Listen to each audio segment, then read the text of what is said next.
Hi, welcome to the Times of Israel's daily briefing. It is Wednesday, January 29th, and I'm Jessica Steinberg. I'm speaking today with U.S. Bureau Chief Jacob Magid. Hi, Jacob. Good morning. Hi, Jessica. Good to be with you. Good to have you here. It is day 482 of the war. U.S. envoy Steve Witkoff landed in Israel for talks after his trip to Saudi Arabia, and President Donald Trump invites Prime Minister Benjamin Netanyahu to visit the White House. That visit appears to be set for February 4th. We'll talk about Trump's first week in office, including the many decisions made that could affect the Middle East and Israel, and some looking back at the Biden administration as they talk about the last months of its term. All of that after a quick break.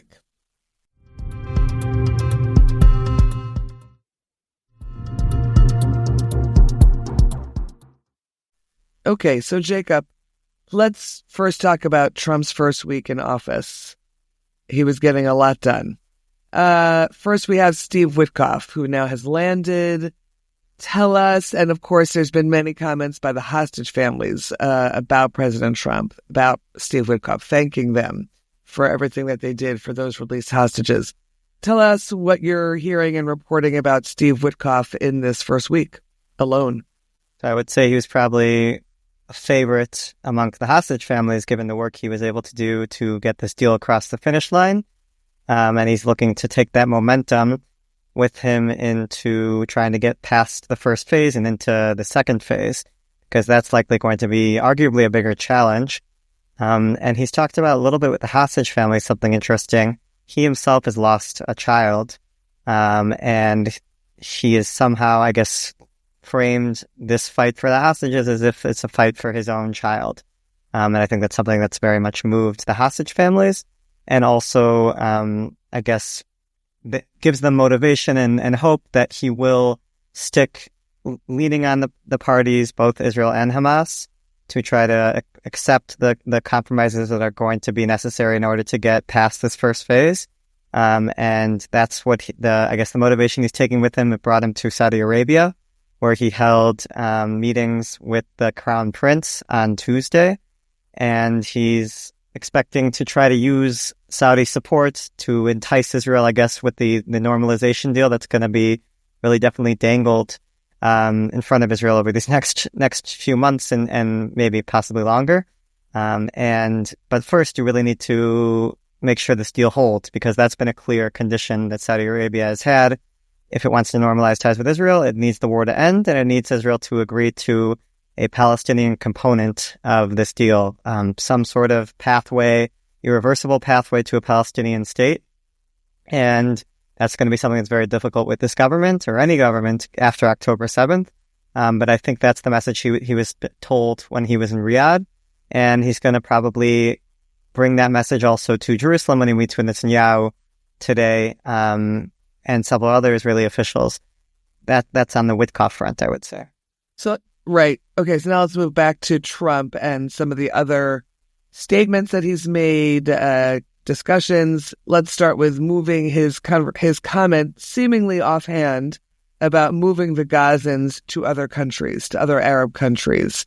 And that, of course, has created quite a chain of reactions. Take us through that a little bit. Because we're, in a sense, still in that set of comments.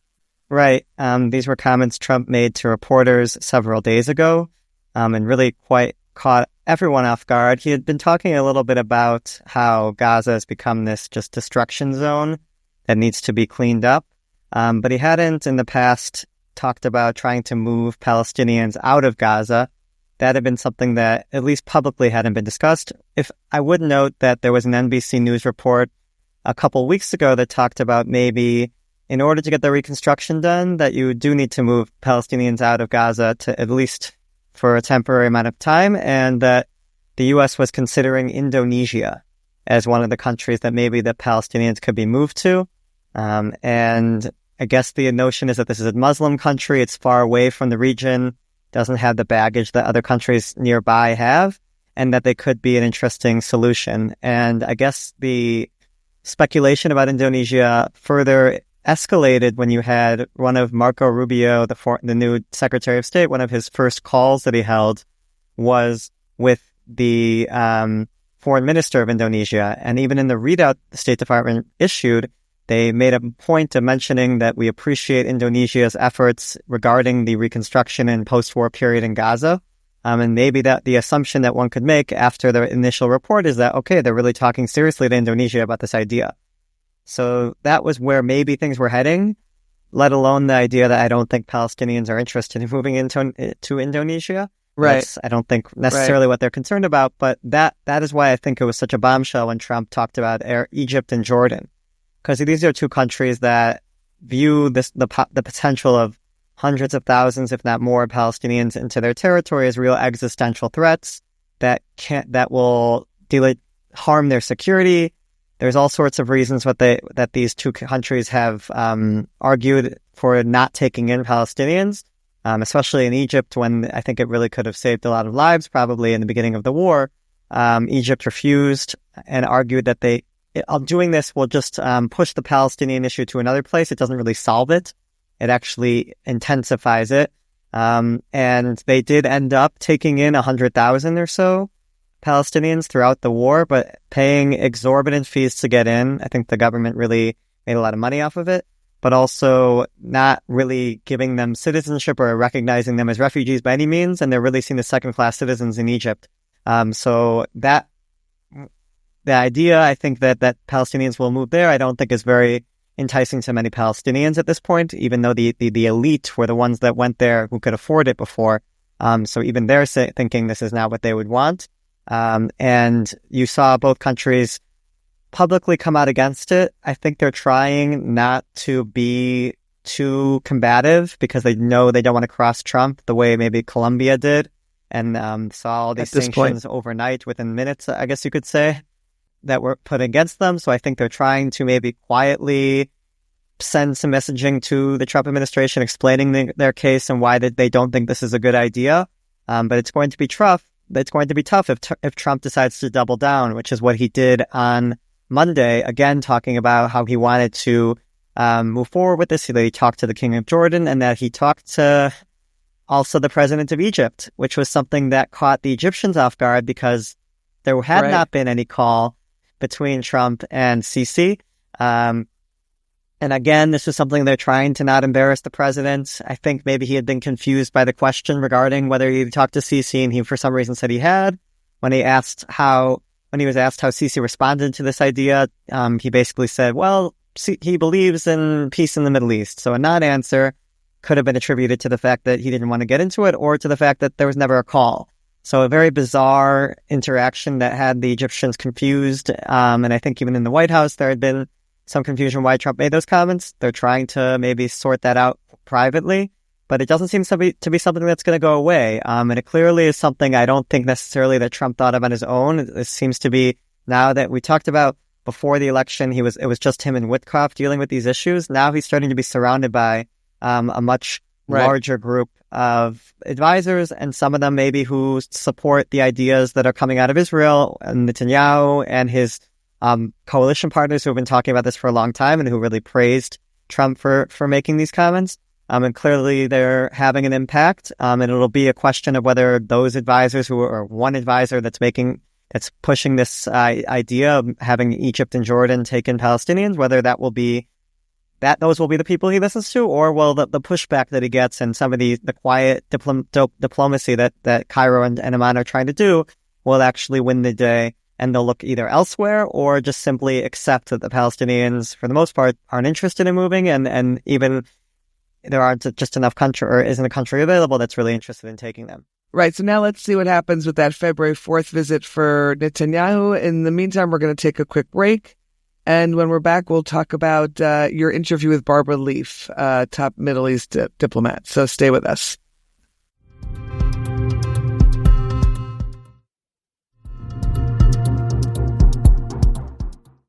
And one of the things that you also did this week was this interview, sort of outgoing interview with Barbara Leaf, top Middle East diplomat. She discusses a lot of things, including her greatest regret that Hamas was left as a ruling force in Gaza, which, of course, led to a lot of other things. But tell us about the conversation. You know, I'm curious about her tone and you know, how she really does look back on this period of her work?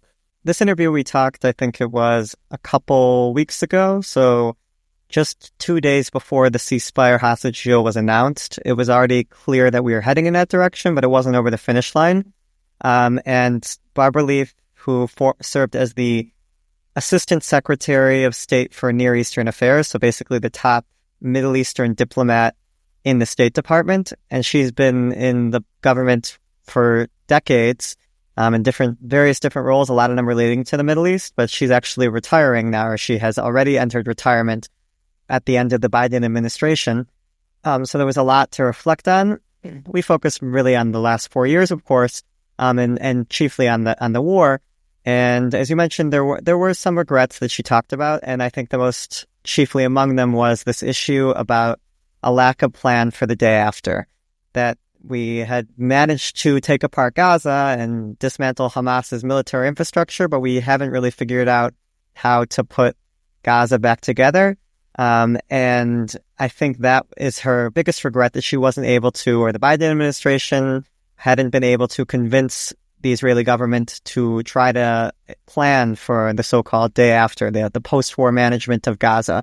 And I think it ties to the fact of why, for many, the hostage deal has been somewhat bittersweet, beyond the fact of we have obviously these hundreds, thousands of Palestinian security prisoners, some of them the most egregious offenders that were in Israeli jails that are now being released. Of course, that's one aspect of it, but I think how Barbara Leaf described it, there's this other aspect that reason it's so bittersweet is because we're seeing in these hostage releases a Hamas presence in Gaza. And yes, you can zoom out of the Al Jazeera frame that shows as if there's everyone in Gaza is Hamas right now, because the way that they took those photos and the videos of the hostage releases where there's these mass crowds around them, of the hostages, when they're actually, it's only several hundred people. I think that is important to know. But it is undeniable that there's just nobody else right now in Gaza to try to even pose as an alternative to Hamas, because there was none that was ever stood up. That Netanyahu felt adamantly so that there could not be any planning for the day after until there was no more Hamas. The U.S. tried to argue that this was the mistake that the U.S. made when it was invading Iraq and Afghanistan and trying to deal with insurgencies there, that if you don't plan ahead of time, you are going to be wasting massive resources and end up in the same places that you were before, with Hamas or whatever insurgency group existing, basically just hiding out or returning to areas that were previously cleared of those fighters because there's nobody there to replace them. And the U.S. had pushed, and Barbara Leaf talks about that in this interview, about the need to try to incorporate the Palestinian Authority, because there was a recognition that basically there's no other alternative. You need to have Palestinian governance. So it was something that even Netanyahu and his advisors recognized, that it couldn't be Israel itself. It shouldn't be Israel occupying Gaza after the war. And instead of trying to work with the PA, that Israel talked about, it can't be Abbas and it can't be Hamas. And that basically left this unclear description of Palestinians who were neither, which isn't really anyone. And they basically just stalled, I think, largely because of, at least Barbara Leaf talked about, were political influences in the government in Israel, that you had these far-right coalition partners in Ben-Gvir and Smotrich who threatened to collapse the government if there was any role for the Palestinian Authority. And why the feeling was that this is such a mistake is because Netanyahu himself talked about the desire to have Arab support, like from the UAE or Saudi Arabia, to help the PA, to help just Israel in the reconstruction process. And those two countries and many others were very clear that they were only coming if the PA was involved, that it needed to be part of a broader pathway to a Palestinian state. And if you try to do it without the PA, we're not going to be willing to take part. That was their clear condition. And that was what the U.S. recommended Israel take forward, but it was never allowed to advance in Israel because of the political considerations that Netanyahu was trying to deal with. That's, I think, at least how Barbara Leaf talked about in the story. So that was her main regret, I would say. In terms of her overview of where things stand now, all these months later, I mean, obviously well into her term, but in other words, the end of her term, the end of hopefully getting toward the end of this war, what were her thoughts about that?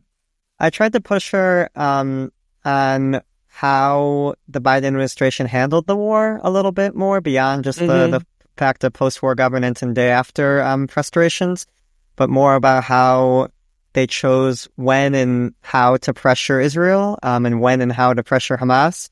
And she echoed this point that Secretary Blinken had made several weeks ago, that they definitely criticized Israel on the humanitarian front plenty, and they felt that they were warranted in doing so. But there was a decision not to publicly blame Israel for what they, at times, being the obstacle in the hostage negotiations several times throughout the process that we've talked about a lot.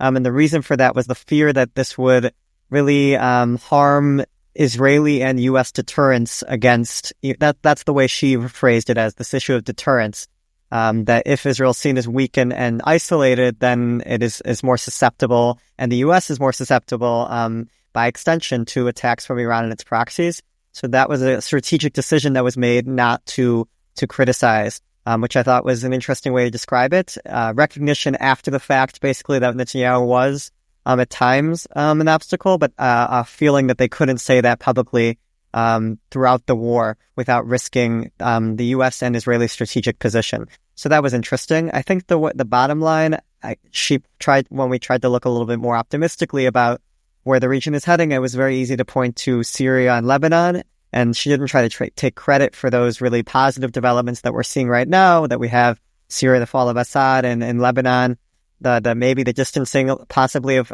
quite obviously the physical distancing of Hezbollah beyond the Litani River, but also the distancing, hopefully, from the halls of power and the government with this election of a president and a prime minister that aren't clearly aligned with Hezbollah.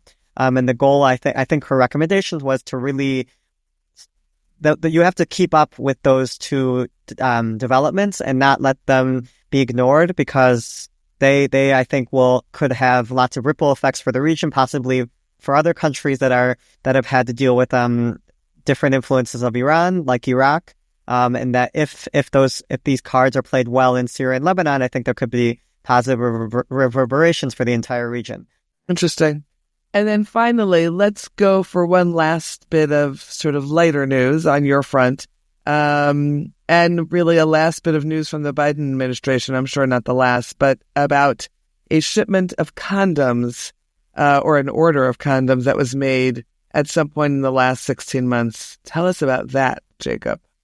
Basically, you had during this press briefing that the new press secretary, Caroline Leavitt, really impressive figure, 27 years old, the youngest press secretary ever. She's trying to justify the decision that the Trump administration made to put a freeze on all foreign aid, basically, that the U.S. gives, so billions and billions of dollars. This decision was made as part of an executive order that Trump signed on the first day to basically say we want our foreign aid to be in line with our interests, and we feel that it's currently not. America first. So we're going to be reviewing everything. And while we review it, we're going to have a 90-day freeze in order for that to happen. And after this executive order was signed, you had the State Department issue a memo putting a stop work order on all this foreign aid. And basically, the DOGE, the Department of Government Efficiency, according to Leavitt, did some review of some of the spending and came up with this figure of $50 million that the U.S. had been spending during the Biden administration, or had earmarked during the Biden administration to go to condom distribution in the Gaza Strip. Quite a damning revelation if the case. But there was no real information provided by Leavitt beyond that statement, beyond to just say, look, this is proof that all this money is going for silly programs in Gaza of all places, when it should be going and being spent in America. And this is a preposterous waste of tax money. But when I spoke with a former Biden administration official, Andrew Miller, who served as the Deputy Assistant Secretary for Israeli-Palestinian Affairs, he said this is totally outlandish. It's a feverish dream is the phrase he used to deny that this is the case. And he pointed to the funding that had gone in the fiscal year of 2023 towards all contraceptions, so all sorts of male condoms, female condoms, all sorts of various contraceptions, some of them I had never even heard of, But there's quite a long list, and there is funding that the U.S. gives worldwide for these various contraceptive uses. And the number in the fiscal year of 2023 was 60 million.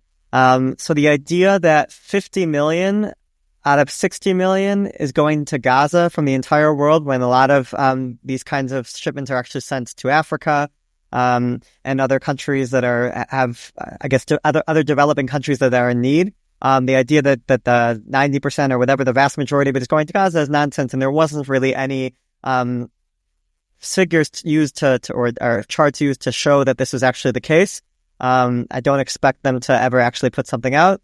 But it was, I guess, a humorous attempt by the Trump administration to argue that look at all the silly funding that the previous administration had been doing. It's very possible that there was lots of frivolous spending in various offices, but I don't think the money was going towards Gaza condoms. It also might not be the last that we hear of it, so we'll wait and see what happens with that. Wait till next week. Possibly. Wait till next week. All right. Thank you, Jacob, for all of this, for letting us know what's going on, for all the highlights. And of course, that interview with Barbara Leaf will be at the bottom of the podcast. So if you want to read more about it, you'll have that access to that. And it's been good to see you. Thanks, Jessica. And thank you. And thanks to you, all of you, for listening to the Times of Israel's Daily Briefing.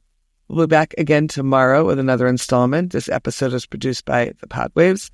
Any comments, always feel free to email us, podcast@timesvisual.com. Until next time, have yourselves a good day. Speak to you soon.